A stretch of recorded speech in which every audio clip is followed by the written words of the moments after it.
నుంచి తప్పించుకొని ఇక్కడ కలుగులోకి చేరావా? నీ అంతు చూస్తానే.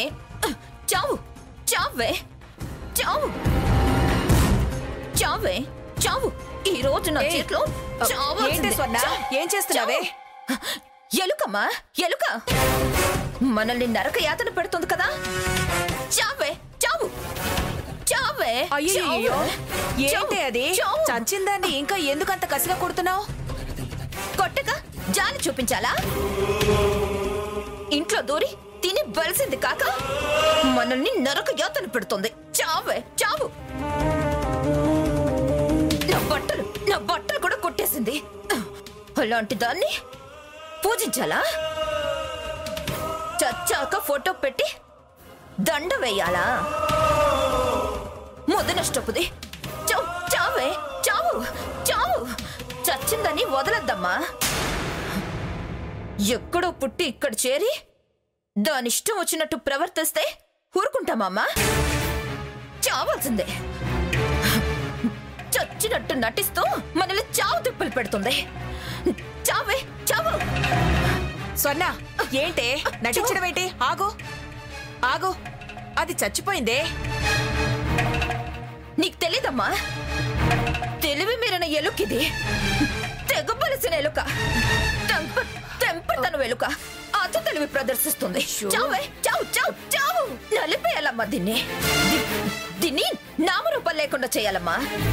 చావే చావు చావు చావు. ఆగవే స్వర్ణ, ఏంటే ఇది? నీ పిచ్చి ప్రతాపం ఏంటే ఎలుక మీద? పిచ్చి తల్లి, నీకు తెలీదు. ఇది మనల్ని మారుస్తుంది. దీని అవశేషాలు కూడా ఇక్కడ ఉండకూడదు. చావే చావు. స్వర్ణ స్వర్ణ వదలమ్మా వదలు. స్వర్ణ అది పారే, వదులు. అమ్మా నీకు తెలీదమ్మా. లోపలి పద పద స్వర్ణ. వదలమ్మా. దాని అవశేషాలు కూడా ఇంట్లో ఉండకూడదు.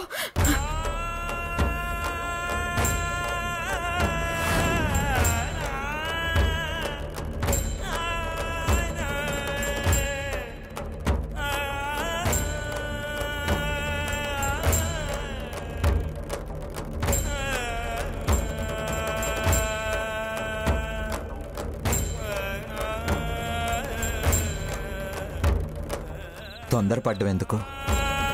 తర్వాత తప్పు చేశానని పశ్చాత్తాపడ్డం ఎందుకు? ఆలోచన నశిస్తే చివరకు మిగిలేవి కన్నీళ్లే.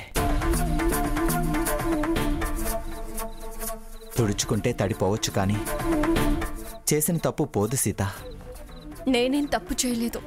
తప్పని అనుకోకపోతే కళ్ళు చెమ్మగిల్లో నీ తల తిప్పుకోవు. నేనేం తప్పు చేశాను? ఇంతకాలం స్వర్ణ తప్పు చేస్తే తనను కొట్టేదానివే, కానీ ఇప్పుడు నువ్వు తప్పు చేసి తనను కొట్టావు. అందుకే బాధపడుతున్నావు. కాదని పైకి అన్నా నువ్వు చేసింది తప్పని నీ అంతరాత్మకు తెలుసు.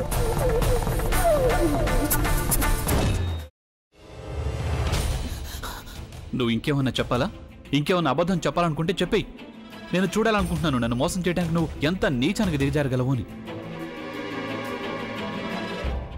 ఎందుకు ఆలియా, ఎందుకు నువ్వు ఇలా చేసావు? నీకు తెలుసు కదా నానమ్మ తర్వాత నీ ఒక్కదానిని కదా నేను పూర్తిగా నమ్మేది.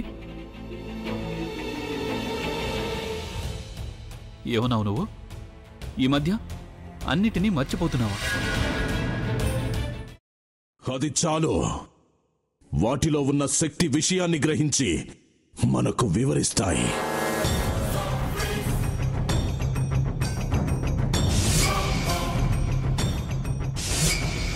ఎవరు ఆ దండ విప్పొద్దు, గది తలుపులు తెరవద్దు.